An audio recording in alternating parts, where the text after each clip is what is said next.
Once was a swagman camped by a billabong, under the shade of a coolabah tree, as he watched and waited while his billy boiled. Who'll come a waltzing Matilda with me? Good morning, ladies and gentlemen. This is Arnie Lukes here at the Crossroads, and we've got another interesting day ahead. We're talking about the individual in community. We're talking about the individual in society, and we've got Betty from Adelaide. Welcome, Betty. Oh, thank you, Arnie. And Wally from Canada again. Welcome, Wally. Pleased to be with you again, Arnie. It's a pleasure. Thank you. Now, I just want to bring up a website we've got as a first point of call, and that is our social credit training website. And the lectures that we're actually working through are available here, and you'll see the navigation bar on the right there goes through all the lectures, and you can also work your way through on the front page, navigating your way through. And if you happen to go to a lecture, by clicking on it, and it should come up. Is it going to come up? It should come up. It's coming up. And at the very bottom of the lecture, you'll find a print icon. And so if you want the notes in printed form, you just hit that icon, and there it is there. And that will print on your home computer. So to me it's important that you're able to follow what we're on about, what we're talking about, and the level of thinking, the level of scholarship that has gone before. We didn't originate this thinking. We're just simply harvesting it and attempting to consolidate the thinking that's there. Now, today we're looking at Lecture 3 and Lecture 4. Lecture 3 being about in society, there are essentially three principal areas, as I showed the other day, like the triquetra. Three principal areas that influence each other. The what is it called? The economic and financial, which is one, and that's essentially your industry and your outworking of industry. Your political, which is the rule of law and upholding the rule of law. And finally your cultural, which includes society as it works, and your philosophy that comes back or binds back to your culture. So these are important facets to consider. Now, Lecture 4 deals with devolution. We touched on that in our previous recording, and that is where authority comes back from central government, because they will take it. Given the chance, they will take it, and authority comes back to the individual. But it only ever comes back when the individual acting in community insists that it comes back. And so they've got to exercise their sovereign right, and without doing these things, without actually taking up your own cross and insisting that I was created free, moral, responsible, and I've got to act in that fashion, and government has no right to usurp the authority, the responsibility that rests and vests within me. So I'd invite Betty to bring us up the subject. Thanks, Betty. Thanks, Arnie. I just want to touch on something that I mentioned in our last lecture, and it had to do with the wedding at Cana that is in the New Testament. And of course I pointed out that when Jesus turned the water into wine, that there was so much available for the guests at the wedding. Well, I think I might have said that they could have been drunk for a week. But we're going back to it, and I'll be much more accurate this time. There were 6 water pots, and the water pots contained 2 to 3 firkins apiece. And the firkin was the volume. And the governor of the feast said that the quality and the quantity was very good. In fact, he said that they'd saved the best wine for the last. Now, there were 9 gallons to the firkin for us to get a picture in our mind, and that worked out with 6 water pots at 135 gallons of wine. And the village wedding was the object of that wine. Now, what I saw in that, of course, was not just the abundance of God, which is there if we would only have a look at it, but also the art of living, the art of dining. And there's a wonderful article in the fig tree, and Arnie can remind me what the issue was, but it's dealing with the art of living, the art of dining. And that was something that Ian McGilchrist also mentioned in one of his videos, that while we needed the efficient, fast system for the production of food, it didn't help us when we had to scoff our meals down and quickly eat. There is an art of dining, and that's what that article deals with. And it's entitled "Divinity and Dining." Okay. And Just if hold I it. could, Just hold it there for a second, Betty. I'm just going to cross to the article. In order for me to cross, you actually lose your audio. So that's why I'm interrupting. Now this article is in the fig tree. You can see it on this website here, alor.org/fig tree. You'll find it in the library, and it's September 1936. So you'll be able to find the article to come back to what Betty is on about here. Okay, Betty, you've got the floor.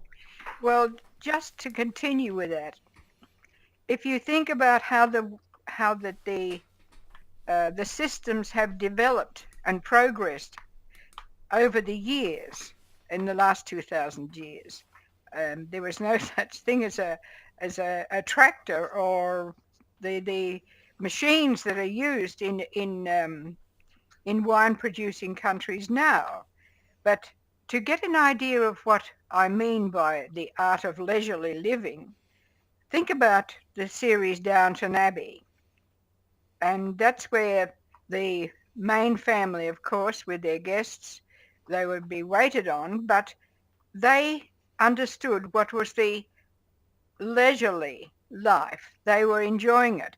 But in this age of power production, more and more people should be enjoying it. But the truth is, as McGilchrist pointed out, and he's a psychiatrist, and he pointed out that he sees more and more people who are weighed down with work. They work incredibly long hours. Just everything is there to pressure them for working.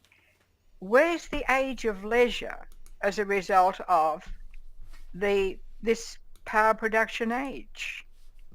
Okay, I'm just going to cut across to Wally in a sec, Betty. I just wanted to highlight that I live in an age of leisure, and that is that the infrastructure that is around me is sufficient for me to survive. And if I walk out my gate and down the street, there is a bus to catch. I don't need a butler or a coachman to get me somewhere. I can catch the bus.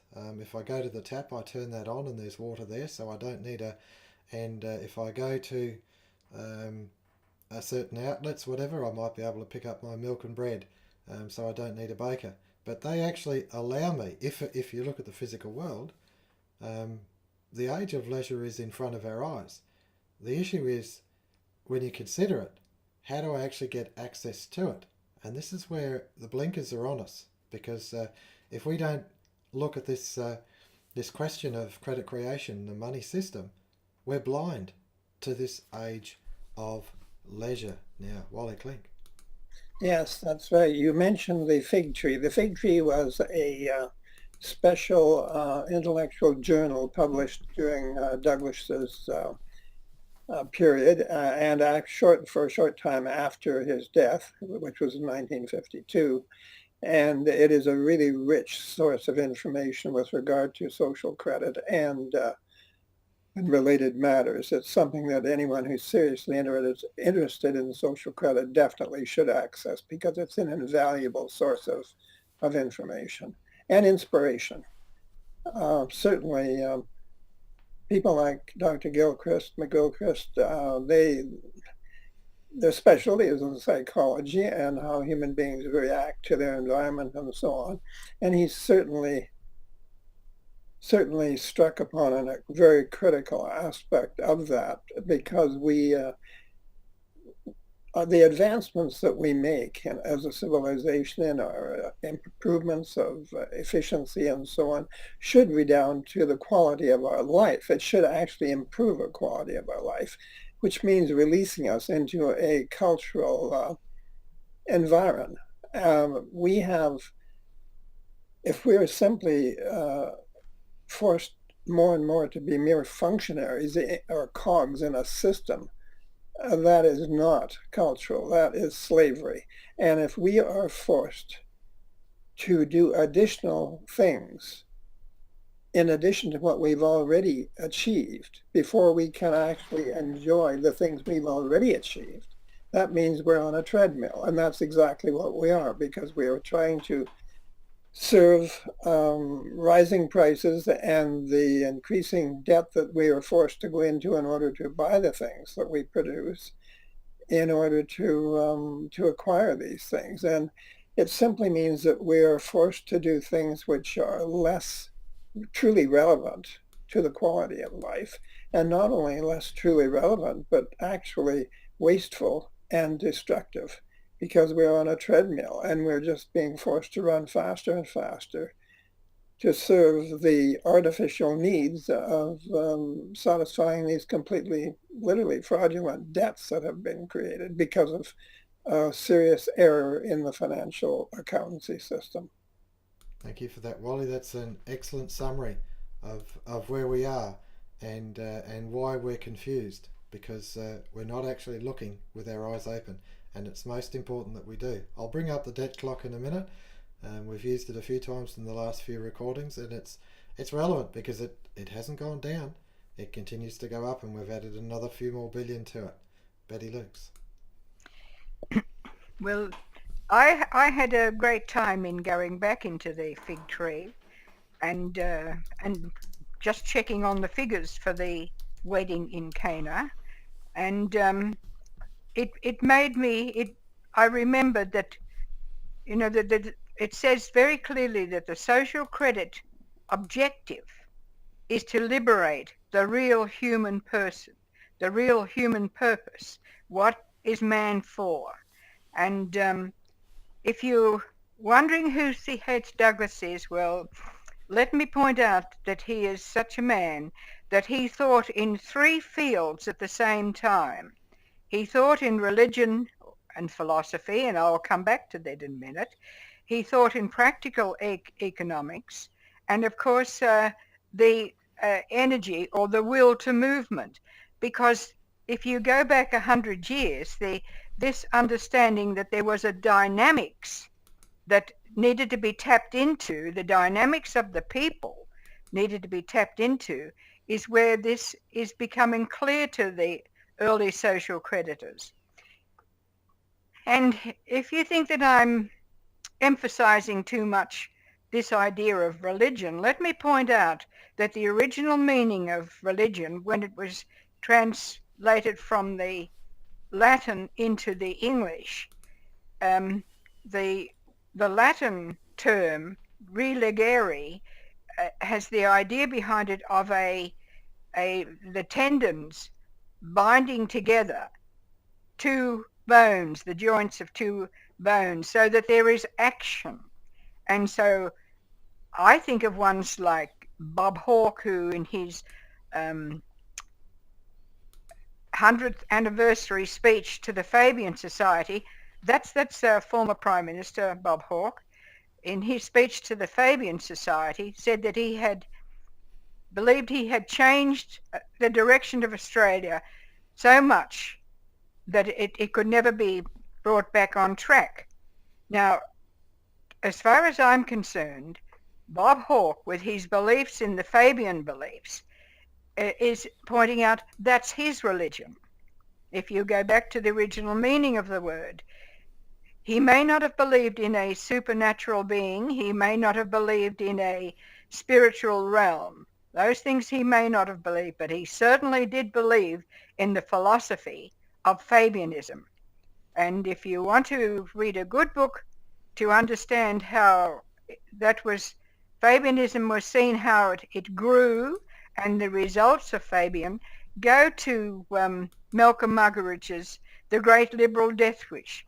That is a very good introduction to Malcolm Muggeridge, who was married to the niece of Sydney and Beatrice Webb, who were the part of the original participants in the Fabian Society, and he thought it was a movement for the betterment of man, until he went to Russia or the Soviet system as the Manchester Guardian's reporter, and he saw power as it really was operated under such a system.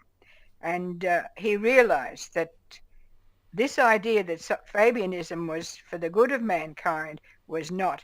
It was for power. Thank you, Betty. That's an excellent summary. And I'm just going to cut across to the ALOR website, our library. And in that library, where it is here, you'll see that this is our library area under M for Muggeridge. And you go to Muggeridge and you'll see he's got the Third Testament and the Great Liberal Death Wish. So that's actually available on our website. And it's interesting because on the website, immediately underneath the Great Liberal Death Wish, which is there, is the speech to the Fabian Society by Bob Hawke. So that's an interesting bit of history that we've kept going on our website, so that you can actually avail yourself, read the stuff there firsthand, the documents firsthand, and keep yourself informed. Wally Klinck. Well, the Fabian Society was financed by a wealthy financier, and the objective, as stated, was to train the bureaucracy of the future socialist world state. And being a socialist, it was essentially atheistic, materialistic, and with man's destiny being little more than work, taxes, and death, which is a rather debased conception of the human being. Certainly from a Christian standpoint, there's a serious lack of concern or awareness of what the fullness of the human being is. And so we have there an incarnation of a philosophy. And certainly you mentioned religion. It goes back, it means to bind back. It binds back to a certain conception of what life is all about. And it's very, very important. The term religion, it's a very critically important thing. It's not just some kind of an abstract thing that has no relevance. It is, all societies have tried in one way or another to reach back and to try to relate to reality through a form of belief or religion. It's just that we've done it in certain ways that have been more or less successful. And so it's very important to bear that in mind. The policy that has been followed is essentially one of full employment. In other words, salvation through works. There is no conception, in that conception, there's no idea of a higher purpose of mankind. It's basically materialistic, functional, and limited in that sense. So that I don't know what Mr. Hawke had in mind when he said that, but no doubt he had in mind the principles that are embodied within the Fabian conception of life. And it's quite inadequate, insufficient, and unsatisfactory. So thanks, Wally. That is thanks, Wally. I'm just going to cut back here for a sec and bring up another article. I'll bring it back to you, Wally. Another article here is by Eric Butler, and here it is in our library, and it's the Fabian Socialist Contribution to the Communist Advance. And the thought which Eric has put in the document, and I'll read it. And it says here, this is from Professor Harold Lasky, the famous Fabian socialist theoretician, in his appreciation of the Communist Manifesto for the Labour Party 1948. And he says, who, remembering that those and policies of high taxation and centralisation of credit were the demands of the manifesto issued by Marx and Engels in 1848, can doubt our common inspiration. So Fabianism is grounded in communism, centralisation of power, which we describe correctly as a form of Puritanism. Wally Klinck. Yes, that's quite true. And as a matter of fact, one of the central points of the manifesto was the centralized control of credit, because credit is what mobilizes human resources and activity. Now, the centralized control of credit implies that human beings have to be organized, that they have to be directed, and they have to be controlled. And that is why one of the major failures or weaknesses in the communist idea, as I think we were talking a little bit earlier, we're trying to bring about a situation or condition whereby the individual has maximum control over his own affairs. And that is quite in opposition to the Fabian idea. And without giving the individual maximum control in his life and his affairs, the individual has no ability to really develop as an individual. His creativity, his individuality cannot really develop if he is simply controlled. He is simply a functionary in a system. We want to release mankind. We want to release the individual, especially through the use of technology, which makes it much easier to live in the world physically, so that he has an existence which is cultural and which enables him in the state of leisure to contemplate the higher aspects of human life and the grace of living, as you mentioned a while ago, Betty. Thanks, Wally. I'm just going to again cut across because we've got our library is comprehensive and it covers these areas in great detail. We've got 4 videos under the title Social Dynamics and why is philosophy so important and where you bind back, and why the Fabians, their philosophy is one of Puritanism, it's one of controlling people, whereas the Christian philosophy is one of freedom for the individual. And Philosophy in Search for Truth is the first video of that Social Dynamics group of 4. Betty Lukes.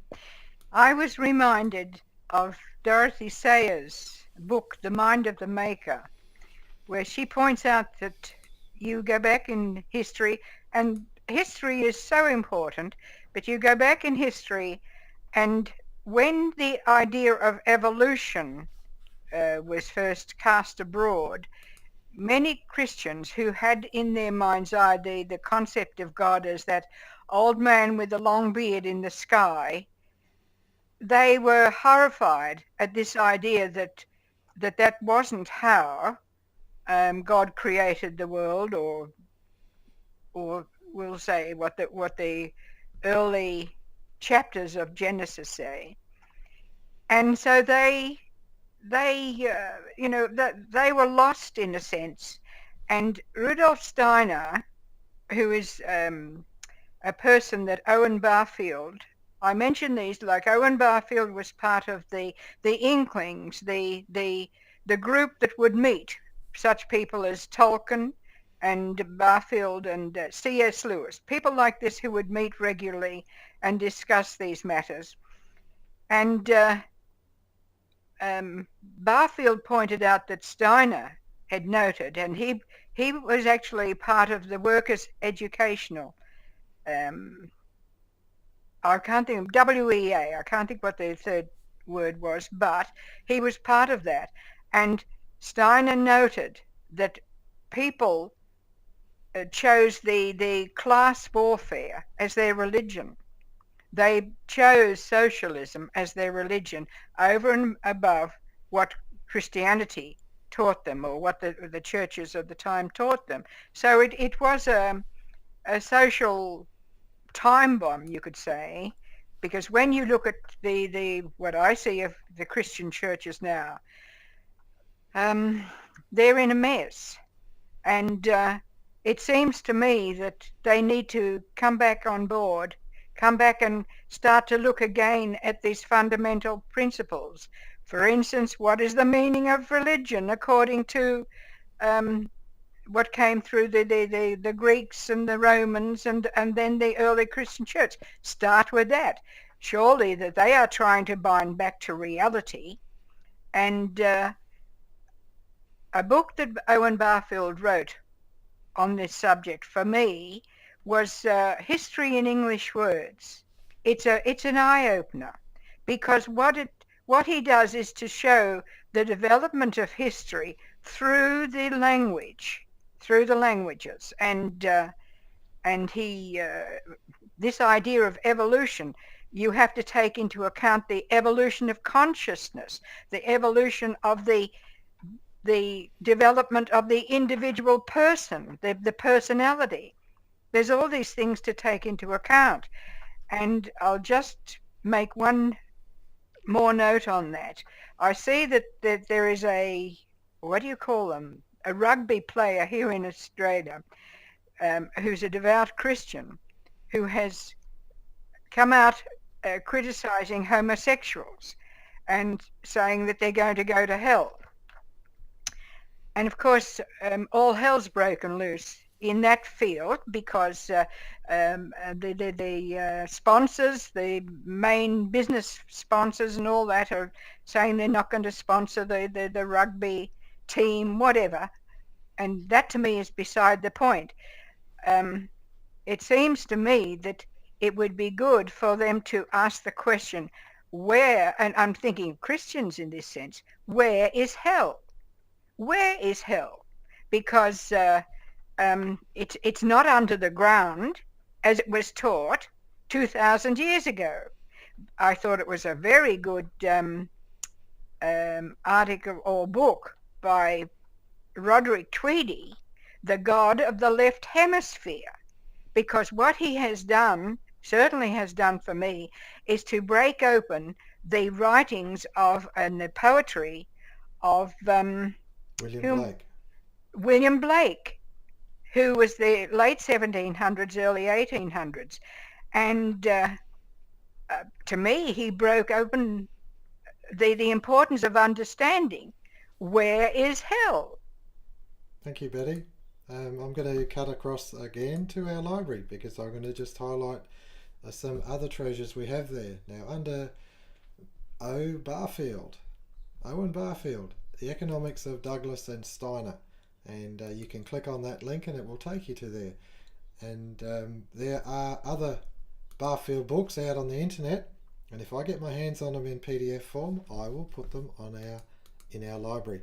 So stay tuned. The library's there as a tool. Please use it.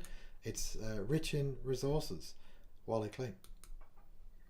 Well, I think that we have been told, apparently, that the kingdom is within. And if we do not recognize that or accept it, I think we're quite capable of projecting ourselves into a hell. And I think that is what we're doing, actually, because we are not recognizing the principles of the kingdom. And so we can't realize the benefits of the kingdom, because we don't even develop the mechanisms that would naturally follow from a proper recognition of those principles. You know, there's a tendency, I think, of some people not really to believe in freedom. They believe that freedom is the allowance of exploitation, that there's something in the human mind that will simply tend to exploit others if it is free, and therefore it must be bound up and controlled. And that is the materialist conception of mankind. If you do not believe that there's such a thing as genuine grace, a love that shines through the universe, and that everything is just simply mechanistic and organic, then you are reducing mankind to a level where probably they think there is some justification in saying that mankind has to be controlled. The only thing is, if mankind is going to be controlled, it'll be by other men. And if men have this inevitable tendency toward evil or to exploitation, what is going to happen when you give power to certain men over the rest of society? I don't think that that bodes very well. And it doesn't hold up rationally because they themselves are subject to the same weaknesses and evils that they're accusing mankind in general of being subject to a weakness to. So I think that the whole idea of centralized control of humanity comes back very much to a philosophy. And that philosophy, of course, has its fruits. And we've seen in the past, in the Soviet Union, in the fascist states, where although certain physical accomplishments can be made, it does not lead to freedom for the individual or happiness to the individual. In fact, it leads quite the other way. Thank you, Wally. Excellent summary. I'm reminded in this discussion, it brings me back to some lectures I sat under of this Professor Jordan Peterson, and he talked about that people could actually enter hell today. They can live in hell. And as I was listening to the lectures, I realised in these most traumatic times of my own life, and don't think that I'm void of traumatic times, I've had my fair share, probably more than most. But in those traumatic times, yes, I was in hell. I was in chaos. And you're trying to work your way out of that. And the fact is it was from family support and perseverance and tenacity that I slowly climbed out of that. And it's not something that I need someone policing me over. I did it off my own volition, and I chose to restore order in my life when chaos imposed it. And I'll put it as essentially an external influence, because it was part of my own doing, but part not of my own doing. External influences caused chaos, caused hell, and I worked my way out of it. And now I look on life, and I look on where I am in life, and I say that I live in heaven on earth. I have a wonderful, wonderful life. And is it full of riches? No. I have to live a practical life. I've got to, work my house, work my gardens, repair my car, all the sorts of normal living things. But I can tell you that for me now, it is heaven. And this heaven and hell, when this rugby player talks about that someone will go to hell, what is hell? What do they mean? To me, it's where the thought of the beautiful world that we live in is not there. It's somewhere where, if you like, God is not. And to me, that's the thing that may be being said by this rugby player, a place where God is not. Betty Lukes. Well, of course, then I think of Ian McGilchrist's in his discussion with Jordan Peterson, and I noticed that Mr. Peterson was a bit taken aback by what McGilchrist had to say. Peterson, of course, is concentrating on the Old Testament in his lectures, and he understands, or he spoke about God being omnipotent and omnipresent, and I've forgotten the others. There's three things. I never do remember them, but it was McGilchrist's response that intrigued me. He said that he sees that God is becoming. And of course, if you take that into account, if you think about it, to me it is that God has not created the universe and then gone off somewhere and left it to work itself. He is continually becoming. And you only have to look outside and see your flowers blooming or your trees bearing fruit and that, and you see God is becoming, because in that parable about the lilies of the field, it was God who clothed the lilies of the field. It was not man who, through his economic activities, planted the bulb and whatever, but it was God who was doing the main work.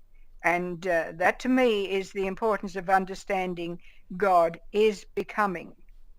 And that's an idea the Greeks had. They saw when they saw a young man, and actually I thought of the rugby player. I looked at the newspaper yesterday, and at the photo of the young rugby player who was speaking about the homosexuals go to hell, and I thought that man to me was the most beautiful looking young man, handsome, tall, strong, healthy, clean. You could see clean living, all of that. And you could say that he, if the Greeks were here, would say he is blooming.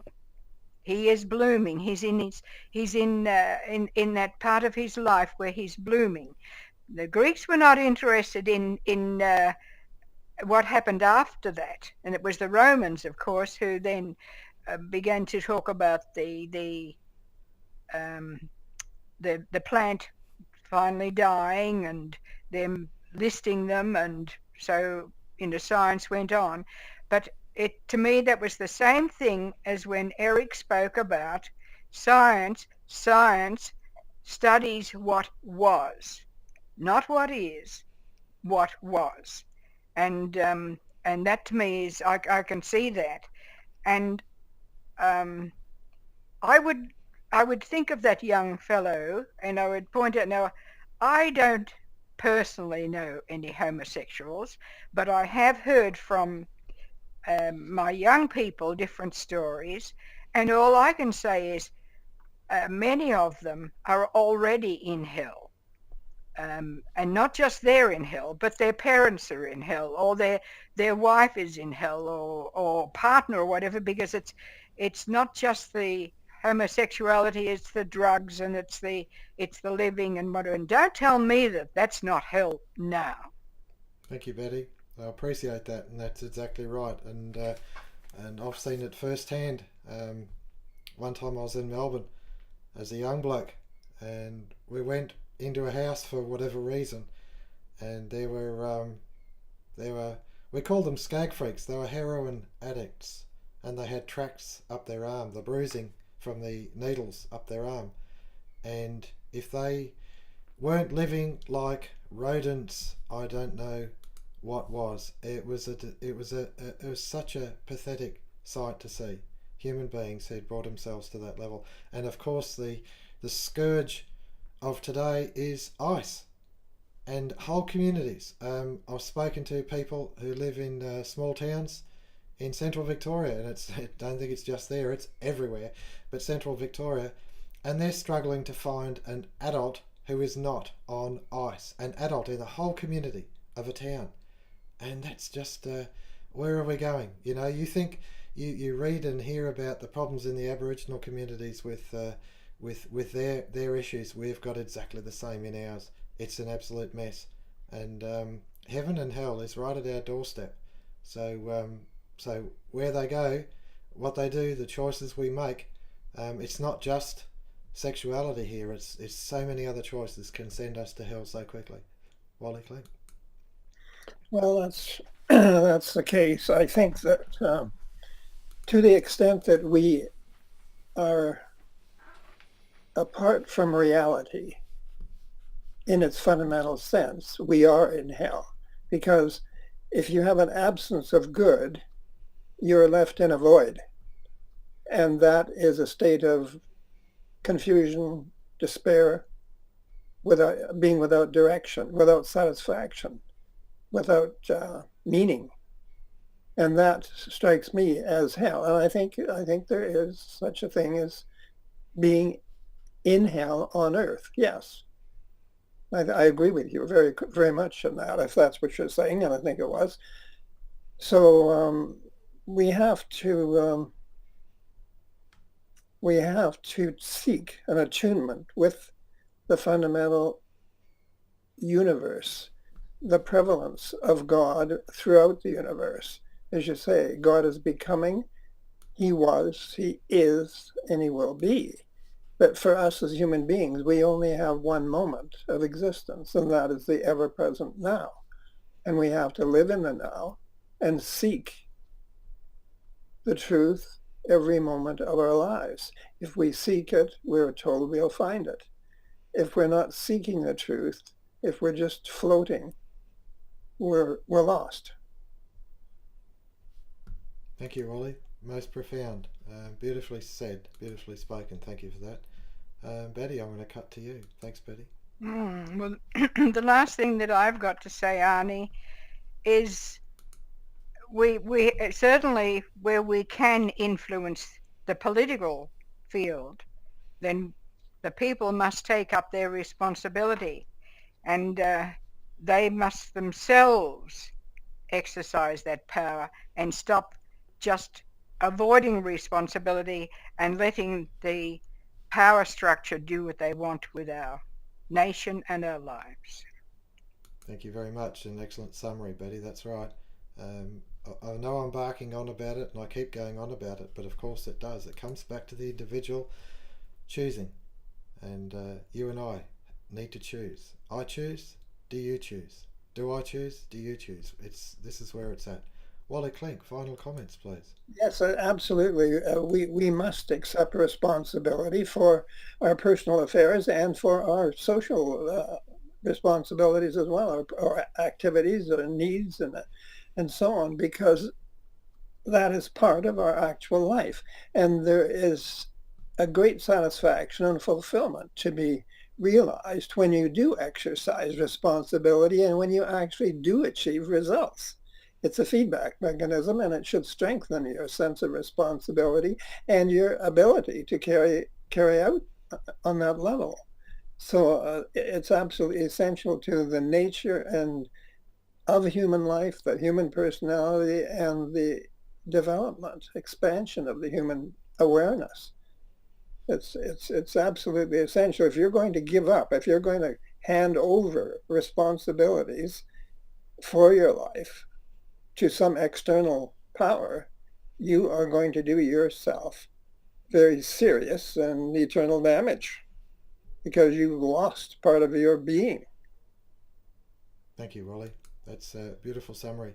So the individual in society, we have finance, economics, we have political, we have cultural, which includes what we were referring to as philosophy or religion. And the fourth lecture is devolution, which means that responsibility and authority comes back to the individual. If the individual can do it, they must exercise that responsibility. They must exercise that. Otherwise, they lose it. And the sad part is, of course, that they lose an opportunity to express themselves in that area. Every time they hand it over to someone else, it's a deliberate, it's a malicious circle, really. You can't avoid it. And if you do avoid it, you only hurt yourself. You only stunt what could be you standing tall and shoulders back. So, yeah, a very good summary, a very good day on the crossroads. Thank you very much for your time. This is Arnie Lukes. Once was a swagman camped by a billabong.